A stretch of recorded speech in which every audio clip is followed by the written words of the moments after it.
चार संख्याओं के एक समूह में पहली संख्या तीसरी से 3 गुनी है, तीसरी संख्या दूसरी से दुगुनी है और पहली तथा चौथी संख्या का अनुपात 3:4 है। यदि चारों संख्याओं का औसत 8.5 है तो तीसरी और दूसरी संख्या के बीच का अंतर ज्ञात करें। चार संख्याओं के एक समूह में पहली संख्या तीसरी से 3 गुनी है। लिख लेता हूं, पहली संख्या ए तीसरी से 3 गुनी है, तीसरी को सी मान लिया, 3 1। तीसरी संख्या दूसरी से दुगनी है, इसको 6/2 लिख दूं ही कोपचे में। अब हमसे पूछा गया है और पहली तथा चौथी संख्या का अनुपात 3:4 है। पहली और चौथी का 3:4 को मैंने क्या कर दिया, 2 से गुणा करके 6 थी तो 6 और 8।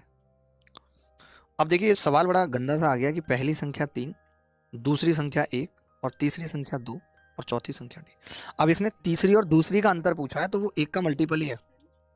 हाँ पहली 6 है, सॉरी लिखा नहीं मैंने ध्यान से, पहली 6 है, लेकिन इसने इसका अंतर पूछा है ना 1 2 का, तो वो 1 ही हो गया, इसलिए तकलीफ हो गई। कोई बात नहीं। देखो अगर आप औसत की बात करें तो औसत है 17/4 जिसकी वैल्यू है 8.5। हमसे इस 1 की वैल्यू पूछ रहा है डिफरेंस की, तो 17 पंजे 85, 2 आ गई वैल्यू।